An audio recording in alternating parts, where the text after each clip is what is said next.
ভানপুরে সন্ধ্যা নেমে আসার পর যখনই কোনো বাচ্চা কাঁদে তখন তার মা তাকে এটা বলে, খোকা চুপ কর, না হলে ওই ডাইনি চলে আসবে। এই গল্পটা শুধু একটা গল্প নয়, বরং একটা মা আর তার বাচ্চার বেদনাদায়ক গল্প, যেটা আজ মরে যাওয়ার পরেও নিজের বাচ্চাদের সন্ধানে ঘুরে বেরিয়ে থাকে। এক তো এমনিতেই জঙ্গল দিয়ে ঘেরা গভীর অন্ধকারে একটা নির্জন এলাকা। এই গ্রামের ইতিহাস বলে যে কোনো ডাইনি গ্রামবাসীদের কারণে নিজের যমজ বাচ্চাকে হারিয়ে ফেলেছিল। মিঠুন, তোর খুব দাম বাড়ছে রে। এত সুন্দর দুটো যমজ বাচ্চা হয়েছে আর এখনো নিমন্ত্রণও করলি না। আরে হ্যাঁ বাবা, নিমন্ত্রণ কিসের, পুরো গ্রামকে খাওয়াবো। কিন্তু বাচ্চারা তো এই সবে পৃথিবীতে এসেছে মাত্র, একটু নিঃশ্বাস নিতে দে। খুব তাড়াতাড়ি তোমাদের সবাইকে ঘরে ডেকে খাওয়াবো। আরে মিঠুন, এইসব তো ঠিক আছে, কিন্তু আমার বন্ধু একটা কথার একটু বিশেষ খেয়াল রাখিস। যাই হয়ে যাক না কেন, তোর বাচ্চাদেরকে নিজের থেকে বা স্ত্রীর থেকে দূরে রেখে কখনো ঘুমাবি না। তুই ওই গ্রামের ডাইনির গল্পটা ভালো করে জানিস, তাই না? অখিল, তুইও না সবসময় এইসব কথা বলতে থাকিস, কখনো তো ভালো ভালো বল। আর এমনিতেও এই ডাইনি পেত্তি গ্রামবাসীদের মাথায় একটা রোগ, এরকম কিছুই হয় না। মিঠুন অখিলের কথাটা একদম এড়িয়ে দিয়ে ওখান থেকে নিজের ঘরে চলে যায়। সেই রাতে মিঠুন নিজের স্ত্রী রূপার সঙ্গে নিজের বেডরুমে ঘুমোচ্ছিল। তখনই ওর দুটো যমজ বাচ্চা বেবি বাকেটে লিভিং রুমে ঘুমোচ্ছিল। সেই রাতে প্রথমবার রূপা তার বেডরুমে কোনো অজানা লোকের থাকার অনুভব হলো। আর তারপর ও লিভিং রুমে কিছু আজব হতে অনুভব করল, যেমন চেয়ারগুলো নিচের থেকে সরে যাওয়া আর রুমের লাইটস অন অফ হওয়া। সেই রাতে রূপা এই সবকে এড়িয়ে দিল। পরের সকালে যখন ও তার বেবি বাকেটে দেখল, তখন ও খুব জোরে চিৎকার করে উঠল, হে ভগবান, আমার বাচ্চারা কোথায় গেল? রূপার চিৎকার শুনে মিঠুন সমেত ওর প্রতিবেশীরাও ওখানে পৌঁছলো। আরে রূপা, সকাল সকাল এত জোরে চিৎকার করছে কেন? আমার বাচ্চারা বেবি বাকেটে নেই, কেউ আমার বাচ্চাদেরকে নিয়ে এসো। জানি না কার শত্রুতা ছিল যে আমার এই সুন্দর কচি বাচ্চাদের সঙ্গে। হে ভগবান, আমি এখন কি করব? রূপা তারপর জোরে জোরে কাঁদতে লাগলো। তখনই ওখানে উপস্থিত প্রতিবেশীরা নিজেদের মত দিতে শুরু করলো। এই কাজটা অবশ্যই ওই ডাইনি, এটা নিশ্চয়ই ওই ডাইনি করেছে। তোমাদের কি একটুও বুদ্ধি নেই? এত ছোট নির্দোষ বাচ্চাদেরকে নিজেদের থেকে আলাদা রাখতে নেই। ওই ডাইনিটা সুযোগ পেয়ে গেল তার শিকার করার, নিয়ে চলে গেল বাচ্চাদের। আপনি চুপ থাকলে একটু বেশি ভালো হবে। আমি এখনো বলছি, এটা কোনো ডাইনির কাজ নয়। নিশ্চয়ই কোনো গ্রামবাসী আমার সাথে শত্রুতার কারণে আমার বাচ্চাদের তুলে নিয়েছে। আরে না মিঠুন, তুমি বুঝতে পারছো না, এই কাজটা গ্রামের কারোর হতেই পারে না। আর তাছাড়াও এটা প্রথমবার হয়নি যে গ্রাম থেকে কোনো বাচ্চা উধাও হয়েছে। হে ভগবান, আমি এখন কি করব? আমি তো বরবাদ হয়ে গেলাম। আমার বাচ্চারা, ওই কালমুখী জানেন আমার বাচ্চাগুলোর সাথে কি করবে। কেউ আমার বাচ্চাগুলোকে ফিরিয়ে এনে দাও।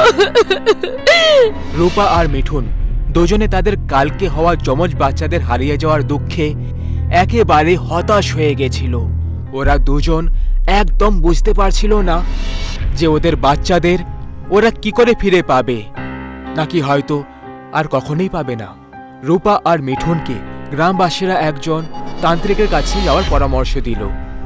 সবাই বলল যে ওই তান্ত্রিকের কাছে অনেক কালো শক্তি রয়েছে, যার সাহায্যে সে এটা দাবি করতে বলতে পারে যে হারিয়ে যাওয়া বাচ্চা এই মুহূর্তে কোন অবস্থায় রয়েছে। ঠিক সেই সন্ধেবেলায় ওরা দুজন গ্রামের পাশে একটা জঙ্গলে তপ করছিল। এক তান্ত্রিকের কাছে এসে পৌঁছল আর তাদের সঙ্গে হওয়া দুর্ঘটনাটা পুরো গোড়া থেকে শোনালো। তোমরা চিন্তা করো না, শুধু তোমাদেরকে যেমনটা বলবো তেমনটা করে যাও। তান্ত্রিক ওদের দুজনের হাতে কঙ্কাল দিয়ে বলল, আর ওদেরকে 10 মিটারের দূরত্বে দক্ষিণ দিকে বসে চোখ বন্ধ করতে বলল। ওরা দুজন তান্ত্রিকের কথা অনুযায়ী একদম তেমনটাই করছিল। রূপা, যখন তোমার কোল ভারী বলে মনে হবে তাহলে তক্ষুনি তোমার হাতে রাখা ওই কঙ্কালের মাথা ছুঁড়ে দেবে। আর মিঠুন, তুমি ততক্ষণ নিজের চোখ খুলবে না যতক্ষণ তোমাকে বলা না হবে। রূপা নিজের চোখ বন্ধ করে চুপচাপ বসেছিল। ওখানে তান্ত্রিক ক্রমাগত নিজের মন্ত্রের উচ্চারণ করছিল। আর তখনই রূপার অনুভব হতে লাগলো যে ওর কোলে কিছু ওজন বেড়ে চলেছে। রূপা তক্ষুনি ওই কঙ্কালটাকে মাটিতে ছুঁড়ে দিল আর নিজের চোখ খুলে দেখলো ও নিজের কোল খালি দেখতে পেল। ও তক্ষুনি ওই তান্ত্রিকের দিকে তাকালো। ওর তো হুঁশ উড়ে গেল। রূপা দেখল ওই তান্ত্রিক আর মিঠুন একে অপরের মুখোমুখি বসে আছে, যেখানে মিঠুন জোরে জোরে নড়ে যাচ্ছিল আর ওই তান্ত্রিক মিঠুনের মাথায় রক্তের তিলক লাগাচ্ছিল। রূপা তান্ত্রিককে জিজ্ঞেস করলো যে এইসব কি চলছে। তান্ত্রিক ওকে চুপ করে থাকার ইশারা করলো আর শান্তিতে বসে থাকতে বলল। তখনই হঠাৎ মিঠুনের ভেতরে কোনো মহিলার আত্মা চলল আর তারপর মিঠুন বলতে শুরু করে দিল, এই যমজ বাচ্চাগুলো আমার। এরা সেই বাচ্চারা যাদের আমি বহু বছর ধরে এই গ্রামে খুঁজে চলেছি। কিন্তু তুই এত বিশ্বাসের সঙ্গে এটা কি করে বলতে পারিস যে এরা তোরই বাচ্চা? কারণ গ্রামের অনেক বাচ্চাদেরকে অপহরণ করে মেরে দিয়েছিস তুই। হ্যাঁ, এটা সত্যি যে আমি বাচ্চাদের অপহরণ করি, যাতে আমি পরীক্ষা করতে পারি যে ওরা আমারই বাচ্চা। আর যখন আমি জানতে পারি যে ওরা আমার বাচ্চা নয়, তখন আমি ক্রোধে এসে ওদেরকে মেরে ফেলি। কিন্তু এইবারে এরা আমারই সন্তান, আর আমি এদেরকে মারবো না, বরং এদেরকে নিজের সাথে নিয়ে এই গ্রাম থেকে দূরে চলে যাব। তুই কি করে জানতে পারলি যে এরা তোরই বাচ্চা? এদের পুনর্জন্ম হয়েছে। এখন এদেরকে পাওয়ার পর তুই গ্রাম ছেড়ে কেন চলে যাবি? আমার যমজ বাচ্চাদের নিখোঁজ হওয়ার পরে আমি পাগল হয়ে গেছিলাম। আমি গ্রামবাসীদের থেকে প্রতিশোধ নেব ঠিক করলাম। এরই মাঝে অনেক তপস্যা করে এই বরদান পেলাম যে আমার বাচ্চাদের যখনই পুনর্জন্ম হবে ওদের রক্ত কালো হবে, আর এটা একটা সংকেত হবে যে ওরা আমারই সন্তান। কিন্তু এর শর্ত ছিল যে আমি বাচ্চাদেরকে তাদের জন্মদিনের 2 বছর হওয়ার পরেই ওদেরকে ছুঁতে পারবো। এরপর আমার ওদের উপর কোনো শক্তি থাকবে না। এই কারণে যখনই গ্রামের মধ্যে কারোর ঘরে বাচ্চা হতো, তখন আমি তাদের ঘরের বাইরে ঘুরে বেড়াতাম আর অপেক্ষা করতাম কখন ওই বাচ্চারা তাদের থেকে দূরে যাবে। আর যখন এই বাচ্চারা কিছু সময়ের জন্য আলাদা হয়, আমি ওদেরকে উধাও করে দিতাম। আর যখন আমি আমার এই 2 যমজ বাচ্চাকে পেয়ে গেছি, তাই আমার যাওয়ার সময় হয়ে গেছে। বরদান হিসেবে আমি এই গ্রামে ততদিনই থাকতে পারতাম যতদিন আমি নিজের বাচ্চাদেরকে না পেয়ে যাই। এখন আমার মমতার তেষ্টা মিটে গেছে, তাই এখন আমি যেতে পারি। এইটুকু বলেই মিঠুনের শরীর থেকে একটা দ্রুত গতিতে হাওয়া বাইরে বার হলো আর মিঠুন অজ্ঞান হয়ে মাটিতে পড়ে গেল। ওদিকে রূপাও এইসব দেখে খুব কাঁদতে লাগলো। আর এর সাথে ওখানে কয়েকজন গ্রামবাসীরা এসে পৌঁছলো আর রূপাকে সামলালো। এই ঘটনার পরে আর কখনো ওই ডাইনিকে গ্রামে বা কোথাও গ্রামবাসীরা দেখতে পায়নি। হয়তো ওর নিজের সন্তানকে ও পেয়ে গেছে। এই কারণে ওর মমতা আর ওর রাগ দুটোই ঠান্ডা হয়ে গেছে।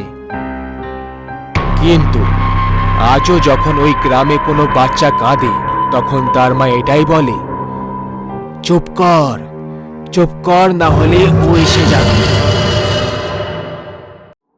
আরে গ্রামবাসীরা, তোমাদের কি ওই মায়ার ভয় নেই একটুও? আজকে অমাবস্যা, ও অবশ্যই বেরোবে।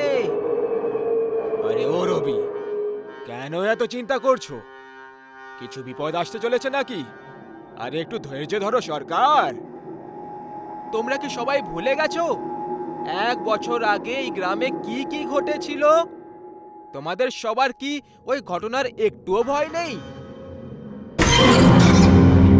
কেন আপনি কাটা গায়ে হাত দিয়ে দেখছেন? যেটা পেরিয়ে গেছে সেটা মনে করে কি লাভ হবে? তোমাদের সবার মাথা খারাপ হয়ে গেছে। তোমরা সবাই ওই লোকটার সঙ্গে যা করেছো সে তার প্রতিশোধ নিতে অবশ্যই আসবে। ও আচ্ছা, তাহলে তুমি ওই ডাইনির কথা বলছো, যাকে গ্রামবাসীরা বট গাছের সাথে ঝুলিয়ে মেরে দিয়েছিল? হ্যাঁ বিনোদ বাবু, তুমি একদম ঠিক ধরেছো, আমি তারই কথা বলছি। কিন্তু আজ হঠাৎ 1 বছর পরে তুমি সেই ঘটে যাওয়া অতীতের কথা কেন বলছো? ওই ডাইনিটার গল্প তো তখনই শেষ হয়ে গেছিল যখন গ্রামবাসীরা ওকে পুড়িয়ে দিয়েছিল।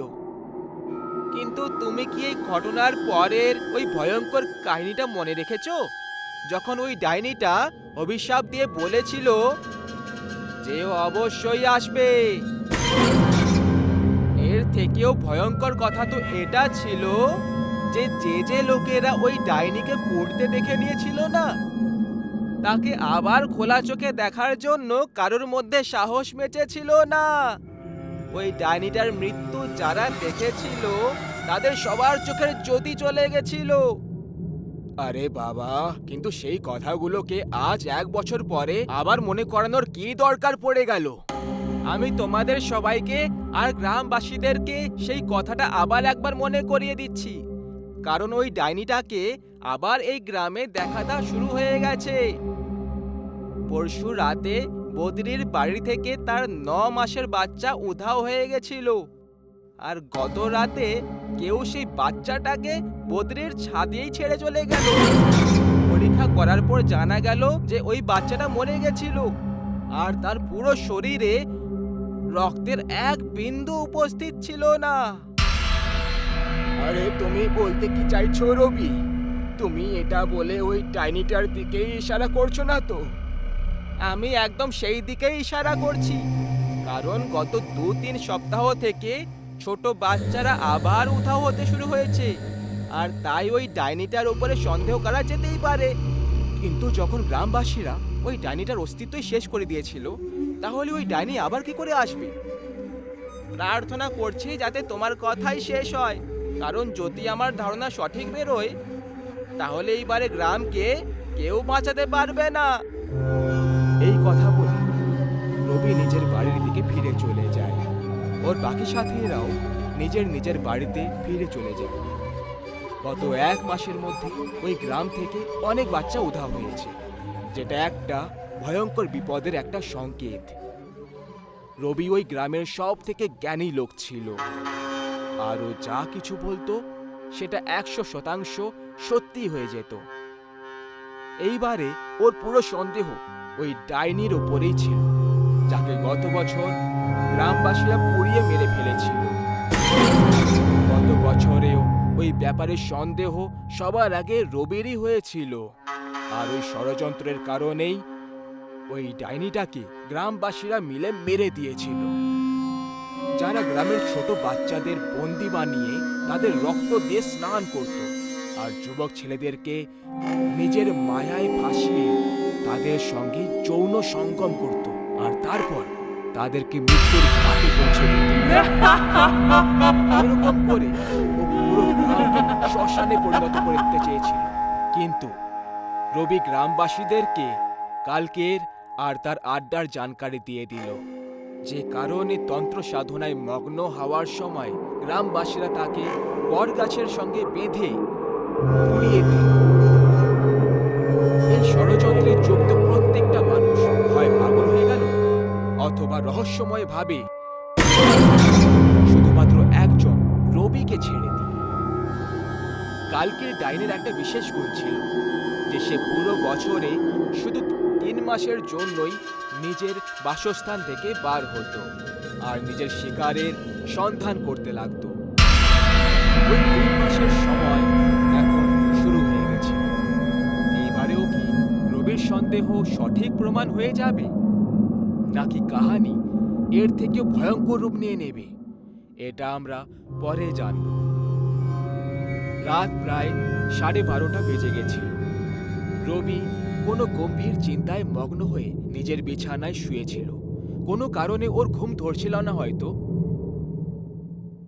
তখন কেউ ওর দরজায় এসে খটখট করল, আর এরই সাথে রবির চিন্তার ঘোর এখানে যেন ভেঙে যায়।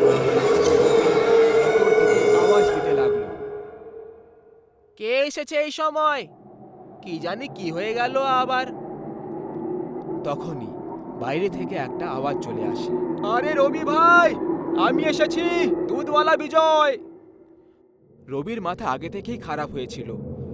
ও কিছু না ভেবে চিনতে দরজার দিকে এগিয়ে যায় আর দরজা খুলে দেয়।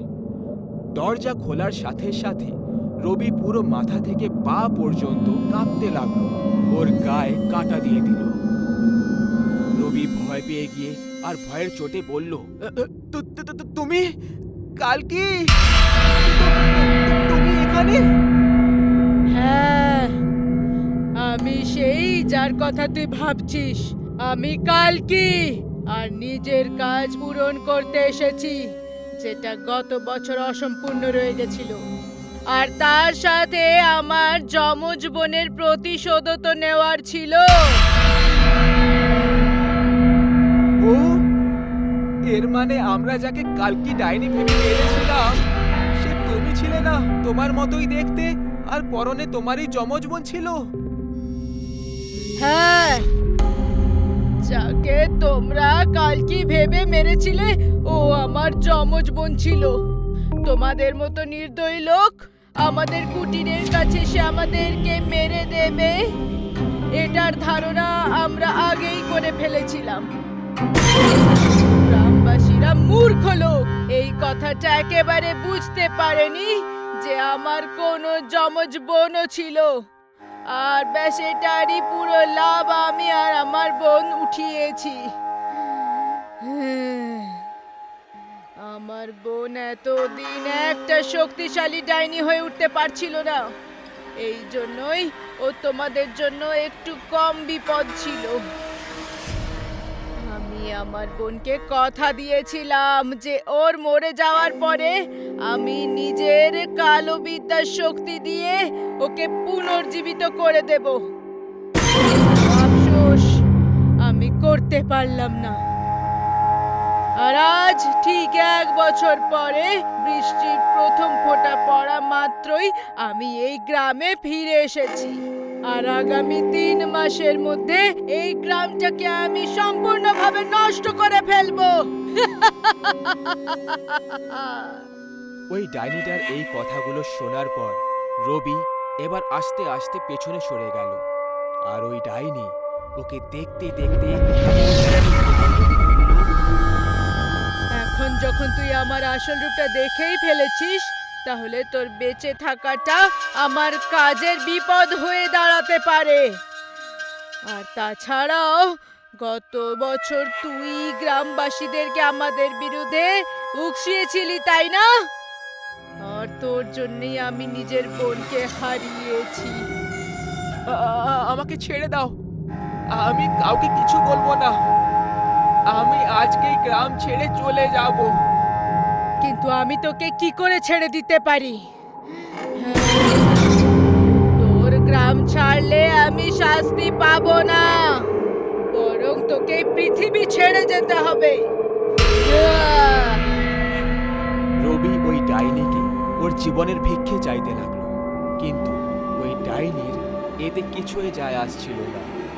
ও দ্রুত গতিতে ওর দিকে এগিয়ে এলো আর এক ঝটকায় নিজের ধারালো নখ দিয়ে ওর বুকের মেঝে পার করে দিল আর ওর শরীর থেকে ওর হৃদয় পার করে নিল।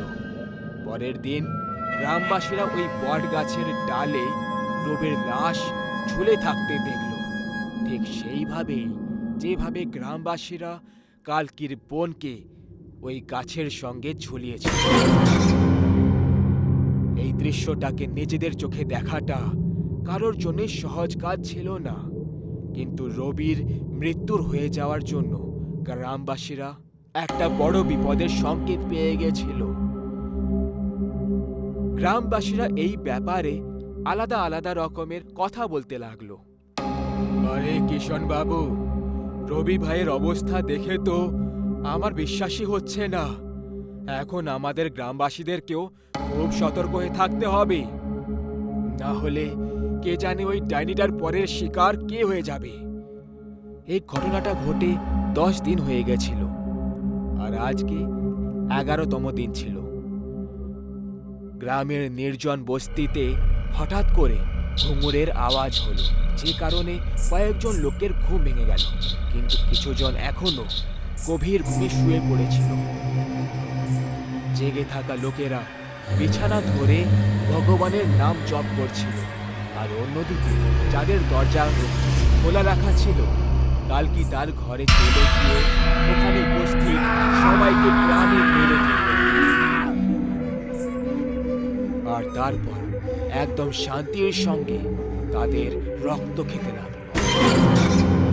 পরের দিন গ্রামের জমিতে দিনের আলোতে ভয়ঙ্কর আগুন ধরে গেল, যে কারণে অনেক কৃষকরা আত্মহত্যা করে নিল, আর কিছুজন গ্রাম ছেড়ে যাওয়ার সিদ্ধান্ত নিল।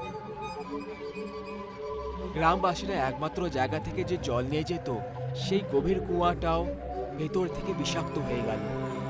গোটা গ্রামে আতঙ্কের পরিবেশ ছেয়ে গেল। গর্ভবতী মহিলাদের বাচ্চারা পেটের মধ্যেই মরে গেল। গ্রামবাসীরা এই অভাবনীয় এই ঘটনার পুরো দায় ওই ডাইনিটার ঘরেই চাপিয়ে দিল, আর সবাই এটা মেনে নিল যে তাদের গ্রামের উপর অবশ্যই কারোর অভিশাপ লেগে গেছে।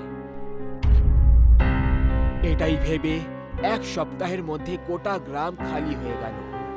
আর আজকে এই মারাত্মক ঘটনাটা 12 বছর কেটে যাওয়ার পরেও যদি কেউ ভুলে বিছড়ে ভুল করে ওই গ্রামে যাওয়ার দুঃসাহস করে ফেলে, তখন তাকে গ্রামের পরিবেশ বাঁকে রবির আত্মা দেখতে পেয়ে যায়, যে তাদেরকে ভেতরে যেতে থামিয়ে দেয়। কিন্তু যারা রবির কথাগুলোকে এড়িয়ে দিয়ে গ্রামের ভেতরে একবার প্রবেশ করে ফেলে, তারা কখনো দ্বিতীয়বার ফিরে আসে না, আর ওই গ্রামেরই ভুতুড়ে পরিবেশে শান্তি না পেয়ে ঘুরে বেড়াতে থাকে।